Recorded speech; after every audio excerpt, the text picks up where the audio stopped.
pull your chill ring out and you would have a solid weld there. Continue filling the weld until it is full all the way and meets applicable code standards.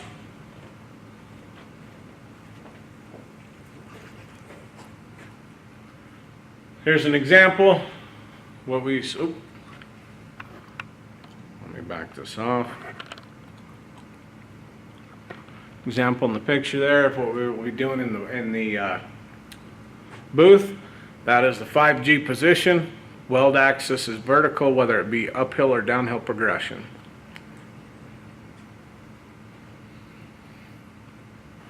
Socket joints, they're fillet welds instead of a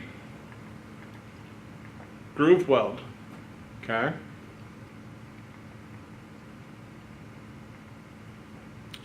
Used for joint pipe to pipe, pipe to flanges, valves, so forth, usually less than 3-inch material. If you get larger than 3-inch, they're usually a groove weld flange or a groove welded valve. Okay, so a butt joint instead of a socket joint.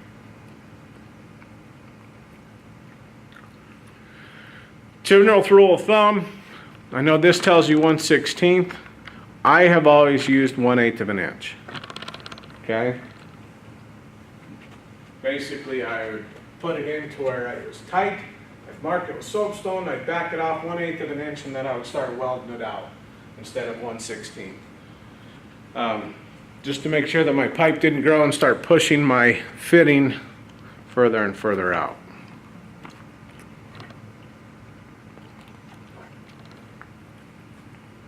Another picture of a socket detail. Here's a sleeve. Okay, socket joint. Not very common.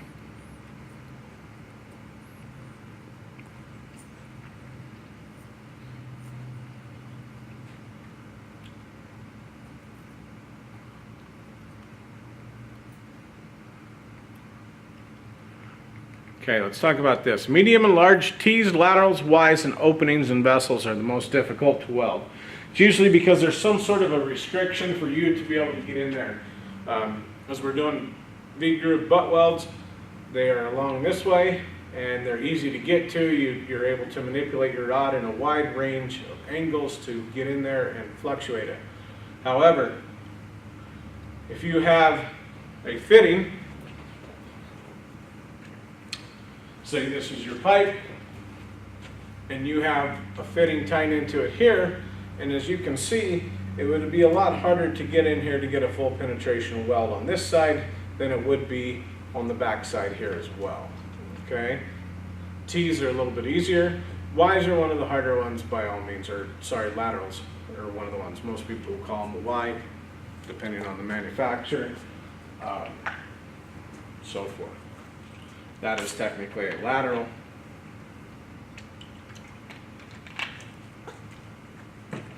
The Y's typically look just like a Y. Your lateral comes off this way. In plumbing, they call it a Y. In welding, our Y literally makes a Y. Comes up straight, Y's off at a certain angle, typically 45 degrees in each direction. Okay? You can get them in different variations as well.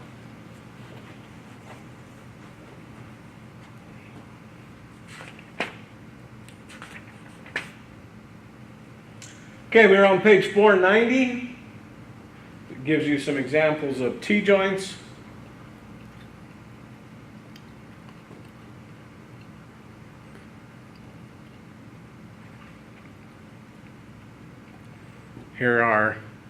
Here's a T-joint, okay.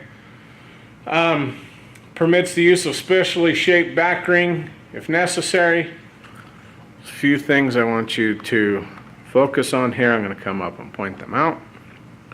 Okay, so this is what we call a pipe on instead of a socket on instead of in. Your pipe can be cut out this way to where it would fit on the inside. This is very uncommon. Typically you're going to see one that is on top of it here, so where you get a full weld penetration here, all the way around.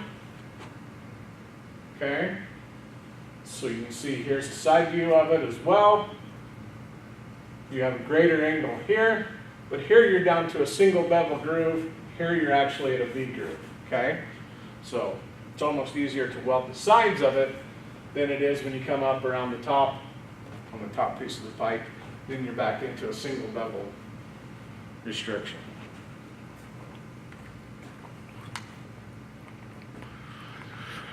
Real quick, this talks about header opening is equal to inside diameter of the branch and only branch. So just to clarify, here's your header pipe, here's your branch pipe, okay? Only the branch is beveled, the header pipe is here. However, this has to be the exact same dimension as the inside of the pipe. It typically cannot be any larger than 1/16 greater than the interior diameter of your piping as well, okay? This is the saddle in instead of saddle on. Again, this is very uncommon. However, there probably are places that do this because it is actually written in the code. Where it's sitting down into the weld joint, it's harder to get in there, especially on a thicker wall material. You can create a lot more issues within there as well.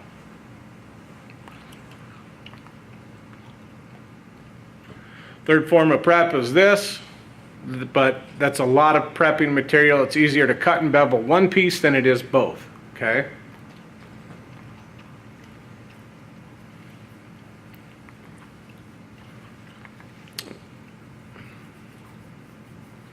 Also, if you notice the bottom detail, it says this form of underforced branch adequate only when pipe is used at a pressures of 50 to 75% of full pressure.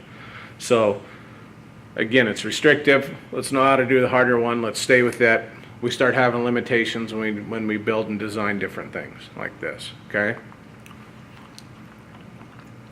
All right. Angle of 45 or less produces a condition to heal the intersection of secured degrees.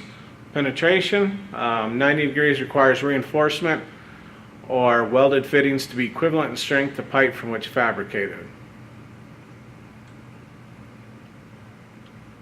I want you to read through a couple of these.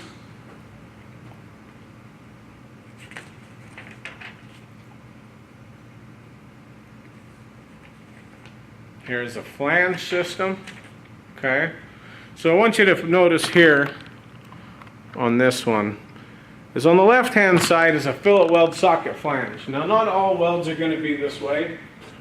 Say if it's a gas system, and then there's always differences, okay? Typically a lot of times if it's a gas flow system, you would only weld on the outside. But if it's a liquid system, that could possibly come back in and create some contamination. So a good example of this would be most of the local breweries, right? If you do not weld the interior of the pipe, you could create bacteria buildup within this, and it would make you sick within the drinking system. So the Food and Drug Administration says everything has to be welded exterior and interior of the pipe, so therefore there's no chance of bacteria getting within this small gap and making us sick and so forth.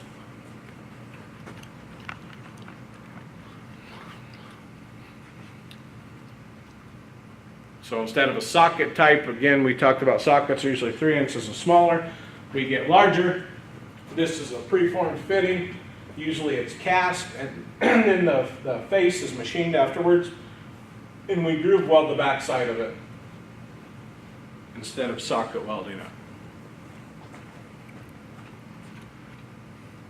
Good example of welded fittings here. These are chill rings or backing rings that I talked about. So you can set it inside. The nubs, these nubs might be set at a 1/4 inch gap, so that's to help your spacing. You would knock them off, you weld them, and then you knock them off, or you can spin them around as you go. Usually you just take a hammer and you'll knock them straight off when you get close to them, and that way the ring can be pulled out from the interior of the pipe, okay?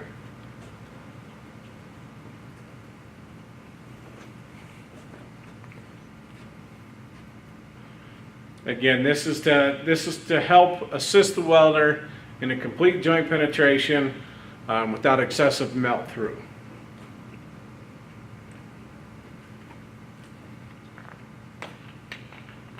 Icicles or grapes, so it means excessive penetration or pieces of metal on the interior of your pipe.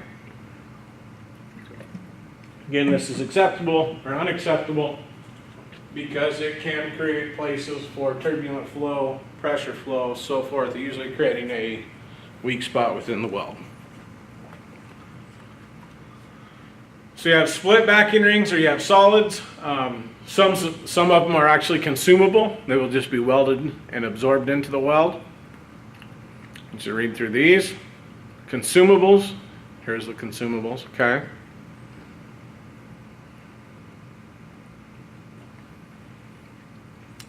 There are several different types of consumable rings. The most typical one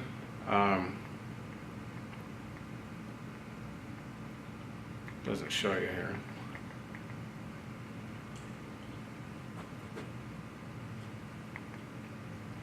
So the consumable insert ring becomes part of the rote weld bead and ensures complete penetration and smoother flow of materials inside the pipe. The gas tungsten arc weld process used on the root pass, so in this case you don't need a filler metal, you basically just weld over it. It makes it a lot easier to do as well. Okay. In this case, this might be one that you would see for a gas tungsten arc weld, but typically it would come down like this, and then it would kind of have a half round bottom on it as well. Okay.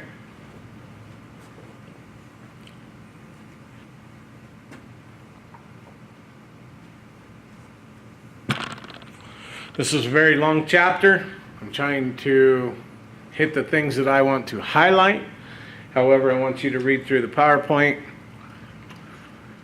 go forth, and so on. Here's a good example of a large pipe clamp to help align materials. Okay. Here's an internal pipe clamp where you can adjust them. Make sure that the interior is fit as well if you don't have a lot of room. Here's one for a different fitting with a chain that'll come in here, and you may have to set it up. You would quite possibly have a piece of angle iron here on the side to help align it so you're not holding that weight up or fighting it nearly as bad. So on.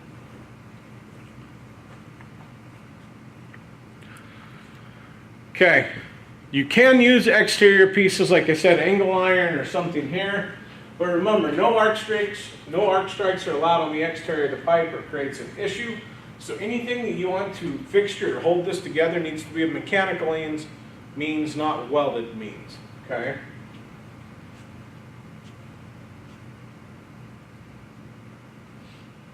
As you can see, there's a lot of pipe clamping apparatus.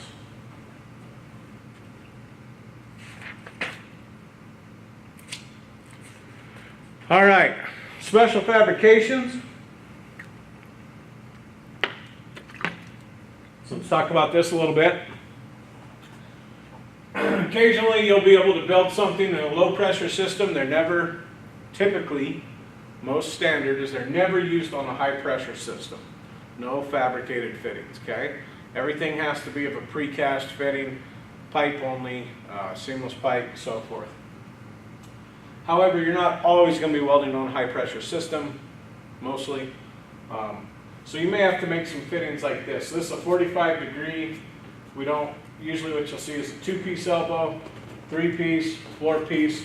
So especially in a larger system, 3-piece, 4-piece, 5-piece, your trigonometry gets quite goofy in here with your pipe fitting, okay? We're going back to the SOHCAHTOA and the Pythagorean theory. We're going to be looking at our different angles, how to measure those, cut those out, make them fit and align with how we want. There's a lot of error. There's a lot of room for error because look at all these little complex angles and fittings and how we run our pipe wrap and so forth, all right? But as you can see, this 5-piece elbow has a smoother transition than this 3-piece. So depending on what product we're flowing through this material, we maybe want to run the 5-piece if it's a slurry or a cement type to where it's gritty and a thicker material versus the 3-piece. We might be able to use this on like an open gas system, so forth. All right.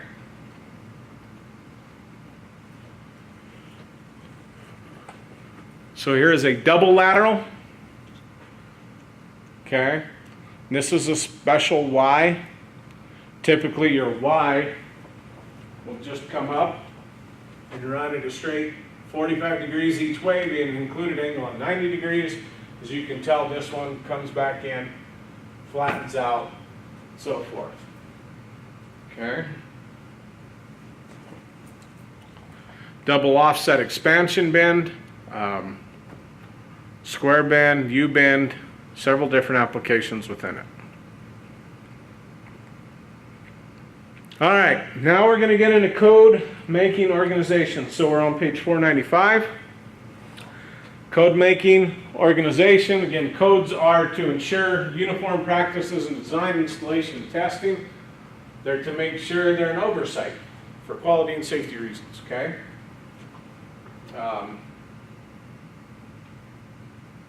Many of them have established welding procedures and inspection methods. They've engineered this. They've looked at the flaws moving forward, okay? Let's start out with ASME, the American Society of Mechanical Engineers. This is something you should know by heart. You should know what ASME stands for, okay? Society responsible for the ASME boil and pressure vessel code. So most piping systems, boilers, pressure vessels, things like that that contain pressure, heat, usually typical dangerous situation, so to say. Okay? Recognized in most states.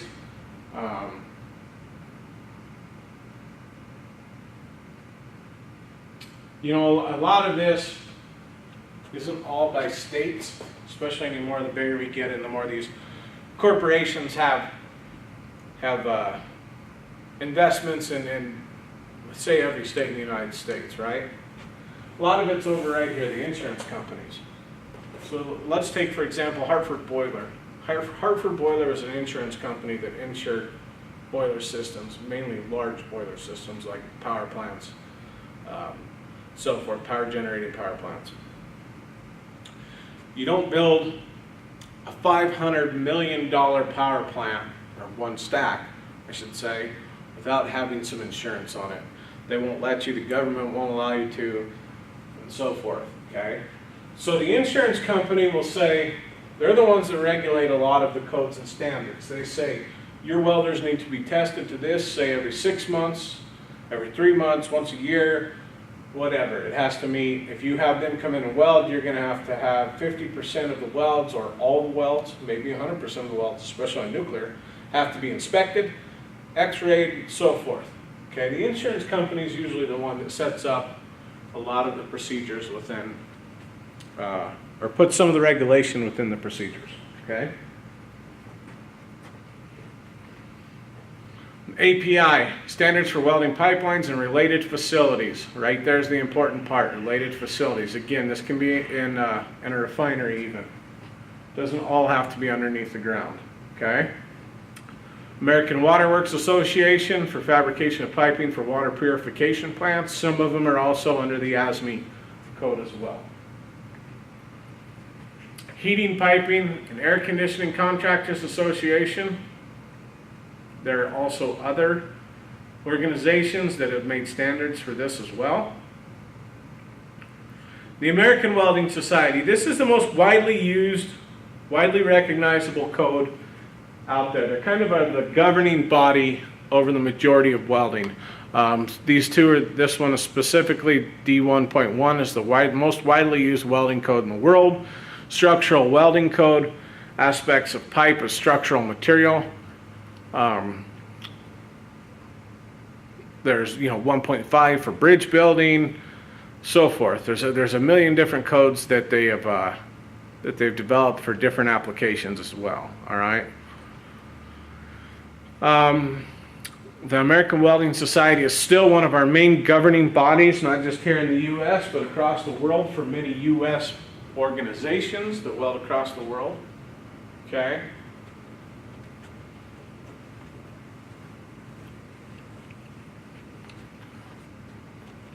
And then naturally, here's your inspection standards as well. B 1.1 is the guide for non-destructive inspection.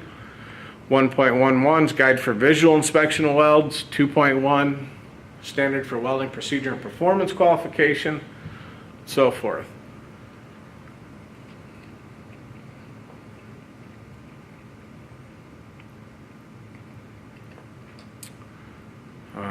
APIs for standard of welding pipelines related, mainly API standard 1104.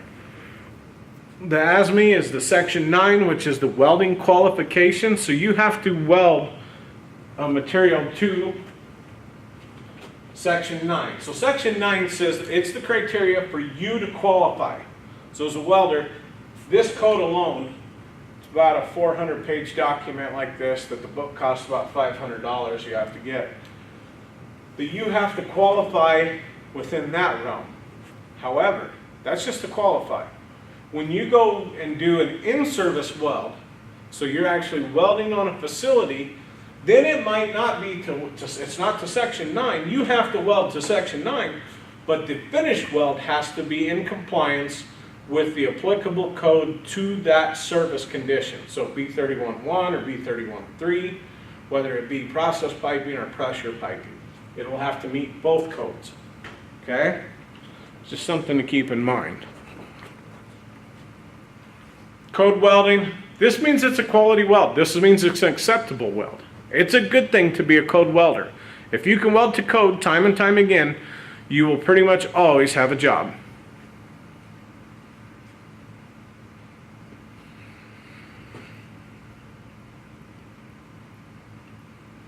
Okay, so procedure qualification test means that you approve a certain procedure. Okay, so let's talk about this real quick.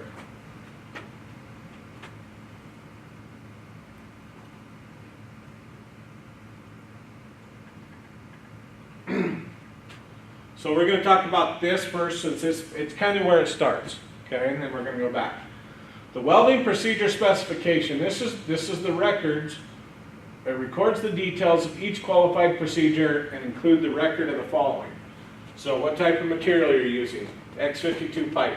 Diameter and wall thickness of pipe. 6-inch wall thickness of .280, so schedule 40. Joint design. Okay, so this is a groove weld butt joint groove weld, I should say. Joint prep will give you what's the root opening, so it may say 3/32 plus or minus 1/16. Position of welding, whether it be in a 2G or a 5G position, the progression either being uphill or downhill, and it can be both. You may have a downhill progression of your root pass, so 60-10 5P, and then your filler and cover passes may be 70-18 in the uphill progression. Because remember, we weld 70-18 uphill only. Okay. Welding process. So SMAW, shell metal arc welding, type and size, 60-10, 70-18, 1/8 inch. It might be 332 to 532. It may only be 1/8 inch only. Okay. These are all essential variables right here. Type of current.